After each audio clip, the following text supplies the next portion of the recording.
Hey everybody, welcome to Fixing Things. Today we are doing electrical work on the shop. My wires for the main feed should be coming in this week, so on my next video we're going to be pulling that wire and turning the power on in here. So today I got no electricity, no boxes, no conduit, no nothing inside here except one extension cord. And well, I take that back. I did put my panel in, so I'll show you how I did that real quick.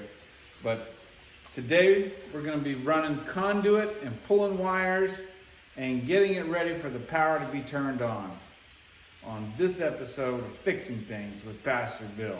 All right, so the game plan is we're going to put some conduit, 1/2 inch and 3/4, maybe a few 1-inch conduits. I got some, and we're going to get them out of this box, plumb them up, put them in the ceiling, come down below, put them on there, take them over down that wall so I can have some outlets over there, come down so I can have one over here for the light switch box, another one so I can have an outside light over there that's going to be worked. I don't know if I'm going to set it up. I can do that later. Set it up either for motion or just set it up for it comes on with the dim thing, or if it gets dim outside.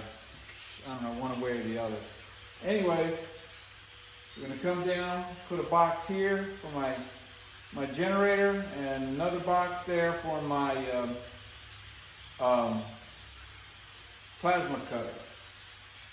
And then we're going to have another box up here for top of this work table. This is where my grinding and welding and all that stuff on this table right here.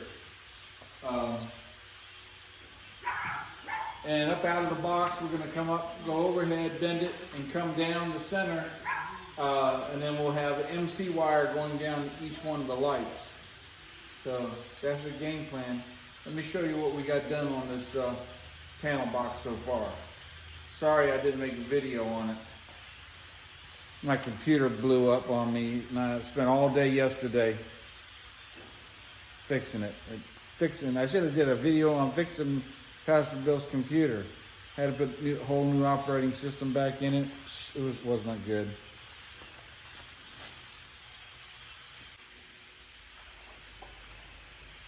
So this is a 100 amp panel box. It's got a 100 amp breaker in it. On the inside, we're going to be running a 60 amp breaker because I'm only going to run 60 amps out here. I have another set of guts that has no breaker in it whatsoever. I could go with that. I don't like the way this thing works, the way they got it, but if that's what they want, then that's what I'll do. That's how they got it, whatever. Anyway, so what I did was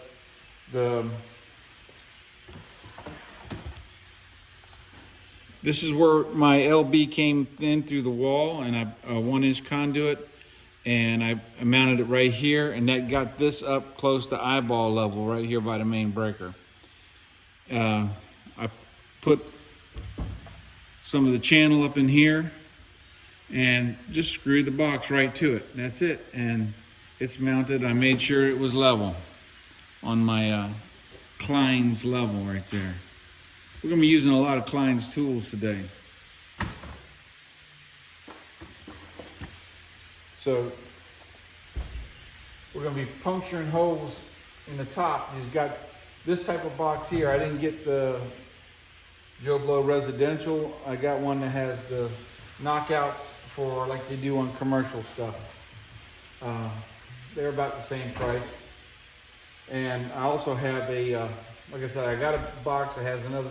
I actually only bought this box because I needed it cost more to buy the door lid than it did to buy the whole box at Lowe's. If I was to call the supply house, it cost more just to get the lid. So, plus it came with some breakers.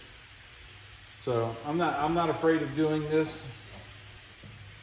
One of the things to remember when you're doing a sub panel box is your grounds and your neutrals in this box is completely separated than the grounds and neutrals that's in the your main box. So that means in your primary box that's coming in for your main power, that box, all your grounds and neutrals are bonded together. In this box, it's not.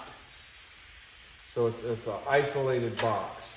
So you have to remember that. You put your neutrals on one side, and then you put a ground bar in, and you put all your grounds on that. And I got my UFA ground down in here, it's tied there. Plus it's also gonna be bonded to a ground that comes in from that to this. So I got a UFA ground, I got another ground. Mike Holt said you can never have too many grounds. So we're grounding it. All right, so we're getting ready to run our 2 1/2-inch conduits that's gonna come up. There's gonna be, in one conduit, there's gonna be the light circuit and the heat pump circuit for the far side, which is only the 220. It's gonna be basically 3 wires in that pipe. So it'll be 2 circuits, lights, and a 220 circuit for the thing, but it's only like 15 amps. We're gonna run a 20 amp circuit on it. That's gonna be just like the heat pump we ran inside the addition in the back, except it's gonna be a bigger unit. But it's the same thing, the exact same way to hook it up. Requires just a little bit more power. No problem. It'll fit down in that 1/2-inch pipe. Easy cheesy, no squeezy. The next conduit is going to be a power circuit. So the power circuit is going to run, it's going to come up and over. I'm going to have 2 drop cords come down off the coil things. And then I'm going to have a power circuit for the wall over there where the toolboxes are on my other workbench. So in that pipe, we'll probably have 3 circuits total. And then we'll have another one that will come down here and shoot across there. And then a 3/4 inch one that will run that way, and that'd be a future project, but we'll get the 3/4 inch pipe out there because that's gonna run a 30 amp 220 air compressor. So first thing to do is I got to put another one of these hat channels up here, approximately 24 inches from this box, because the code requires from any junction box or any box, you got to have support on the conduits approximately 24 inches. From there you can go 10 foot to 10 foot to 10 foot. So that's what we're going to do. All right, I measured 5 foot over on this piece of hat channel so I can make a brace. Let's cut it.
All right, when you're doing your layout on your box for your conduits,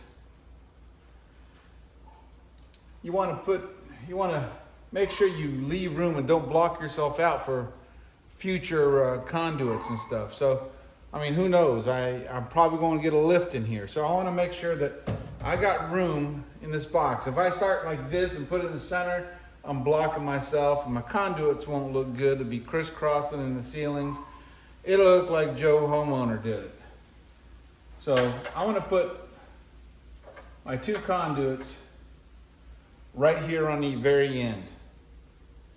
And that's going to leave the whole top of this box for another one. I'm also probably going to run a 3/4 inch right here up and over and down. That's going to be for that. I was going to run it down low, but you know something? I'm going to run it up high, get it up out of the way. I don't know, I might run it low. Let's get these 2 done.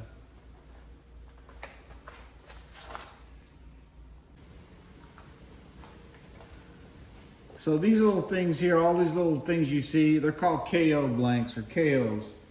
And what you're going to do is just take your screwdriver, your Klein screwdriver, and your Kleins wire stripper cutter thingies, pliers. Poke it down, grab it from underneath, a couple twists, and they're out.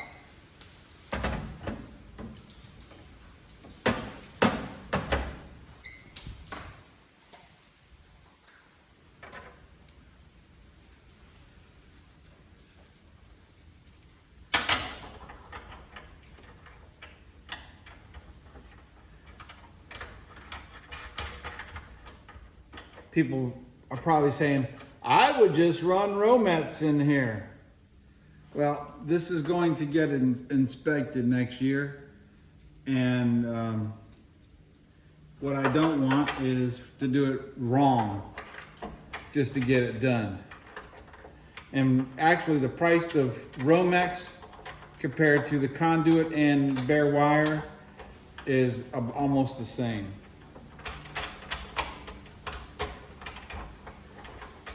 When you start pricing it out per foot, it's really close.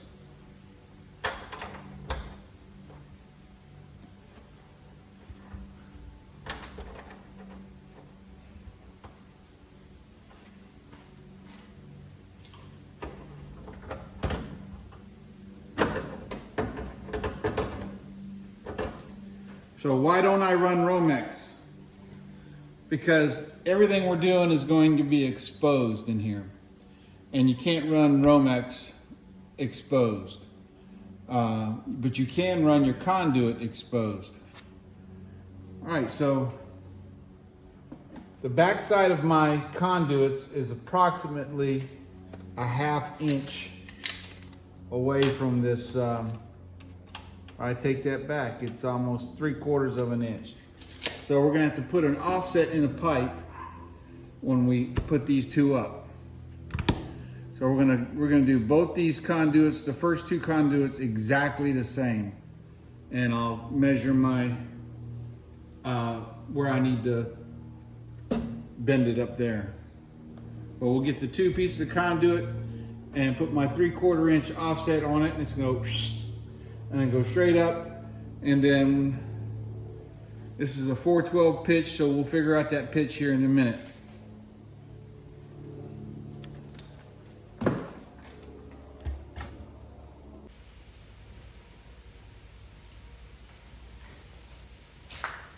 All right, the way I'm going to get my first bend up there is I'm going to take this line over here to here. I'm going to come up to the first truss right there. And my magnetic tape sticks to everything in here. I'm going to come off the same distance. So we're looking at 5 foot. And we're going to put a hat channel up here. So we're going to be 1.5 inches lower. So we're going to, after 5 feet, we're going to take 1.5 inches off of that. If that makes sense to you. 5 foot minus 1.5 inches.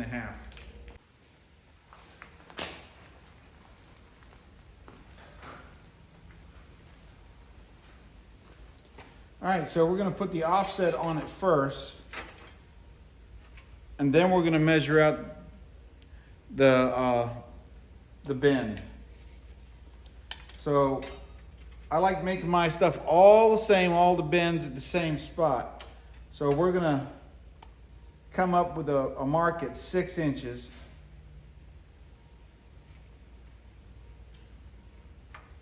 And we're gonna put our 3/4 inch offset on it.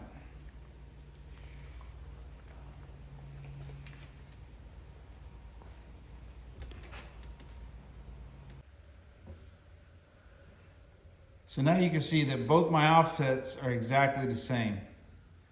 And they'll look nice right up against that wall. All right, so now we're gonna take our 5 foot from the top of the box measurement to our first bend. We're gonna come up our 5 foot and take off our 1.5 inches minus 6 inches. Because the bender puts a radius on the pipe.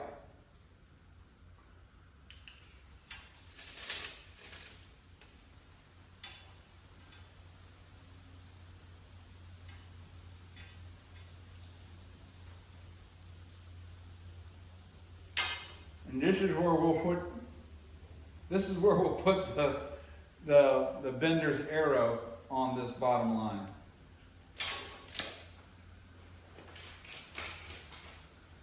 Now I can come up a little bit because I'm not going to be doing the whole 90. So if I'm doing, it's a 4/12 pitch,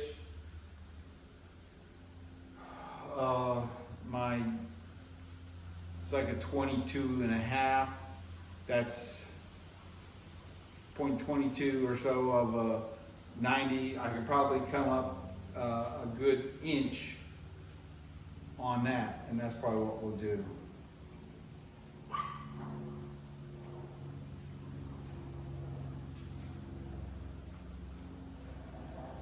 That's the way we do it.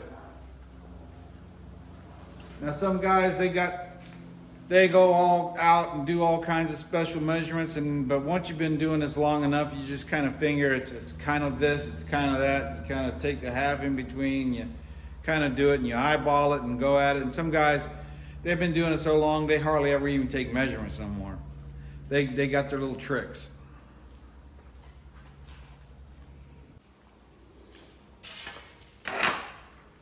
So on the benders, they have numbers on them. So 22, that's really close to 22.5. On a 1/2 inch pipe, it doesn't really mean that much because it flexes so easy you can fudge it all the way through.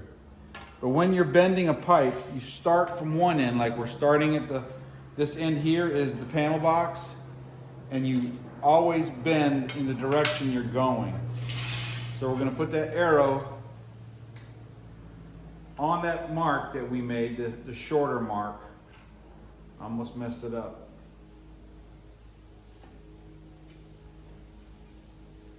Place your bender on the ground, and we're going to bend to that 22 mark. And this is the 22 little line is the bottom of the shoe. So it's the bottom of your pipe. Some people will say it's the center of the pipe, but that's because once you bend it, the pipe flexes. So if they overbend it a little bit to the center of the pipe, when it flexes back, it's correct. I just kind of know that's what I do, so I just do it.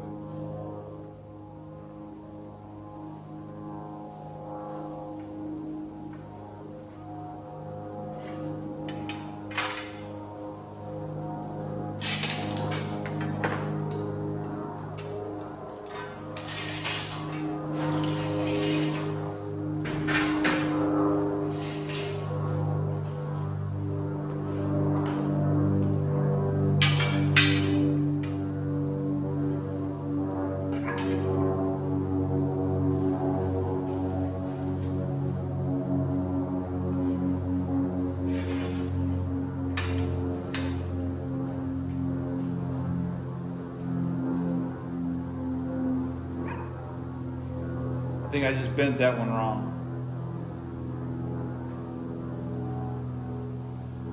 bent it backwards. I'll fix it. This one's bent correct.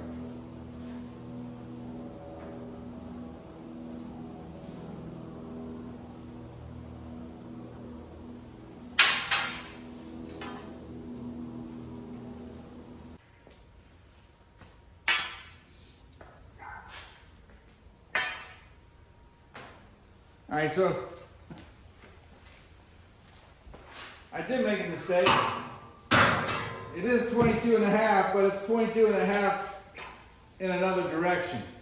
So I had to bend it almost 66 something degrees, which is fairly close to being almost a 90 when it looks like it. Let's see if it fits.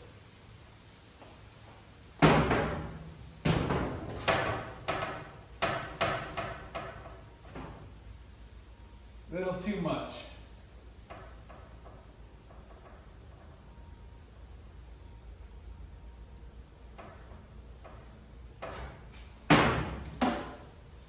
The way I tweak them is like this.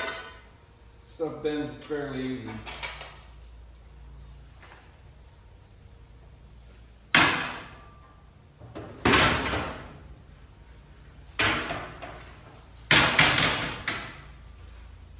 Perfecto.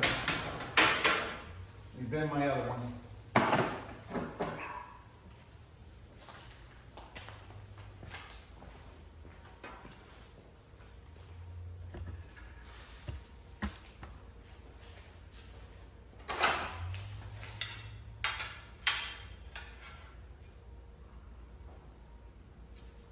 See, Pastor Bill makes mistakes. He ain't perfect.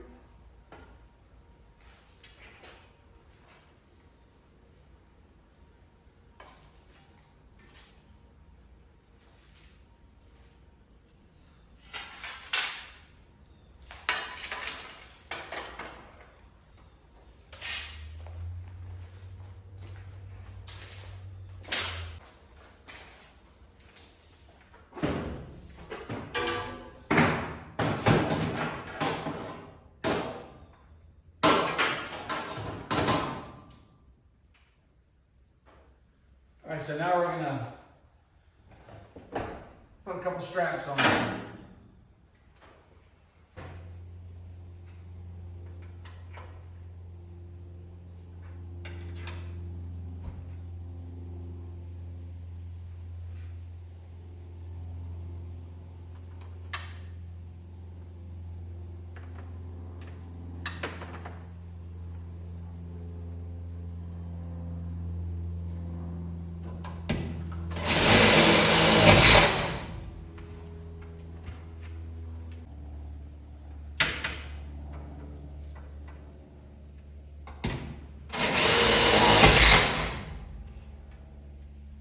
Pastor Bill, why didn't you put the level on that one? That one's probably going to be crooked now.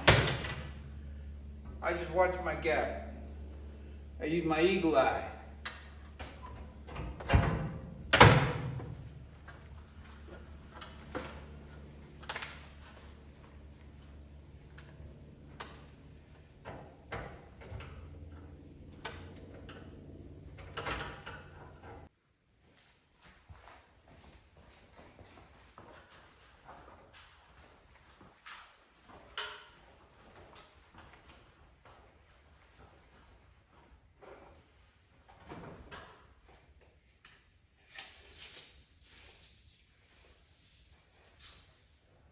This is why electricians use magnetic tape measures.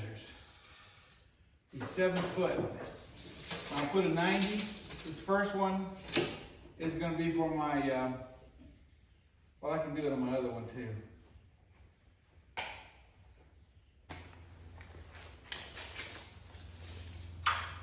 I'm going to come up 7 foot. Mine is 6 inches.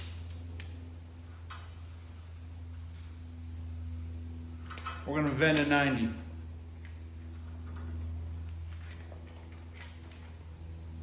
Put a little X on the one you're supposed to bend on.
drop my screw.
Kleins.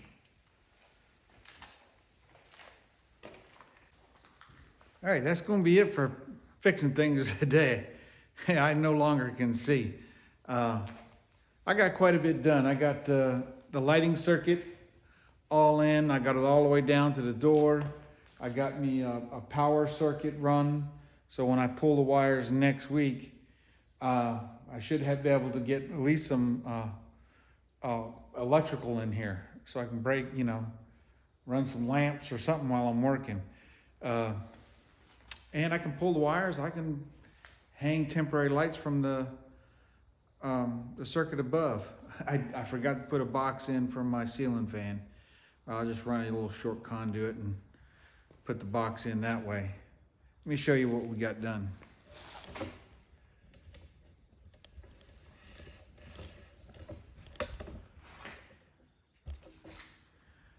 This camera really makes it look a lot brighter than it actually is in here. All right, so we got conduits coming down from the bottom here. And this one right here is going to be my welder. It's a 20 amp circuit by itself. And then we'll have another 20 amp circuit and another 20 amp circuit right there. And hanging from the top, we'll have one of my cord reels coming down. And we got 3 conduits going up now. So the first little 1/2 inch conduit is the receptacles on the far side and the cord reels. And the second one is the lighting circuit. And the third one, the 3/4 inch that goes up and goes over, that's going to be air compressor for outside. So I got me my light box in. My conduit goes up, comes up, goes over, goes to the junction box right there, which goes down to the panel. Then we got one that comes over to the next set of junction boxes, and then one that comes over there. And out of those, I will be running I'm going to run 3 lights there, 3 lights on this side, and probably 2 lights in the center along with the ceiling fan. And the ceiling fan will have lights also. This little camera, this iPhone here works really good. I didn't want to do this on my regular Canon M40 or M50 because my computer has been jacking up on me and I didn't want to lose the footage. I lost some footage last week. Don't want to lose no footage no more. Plus I lost everything that was stored in the computer, wiped out.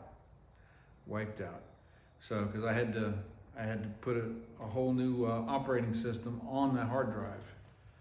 So, remember, I can do all things through Christ who strengthens me. Next week, we are pulling wires and the power is going to get turned on. God bless each and every one of you. I like it.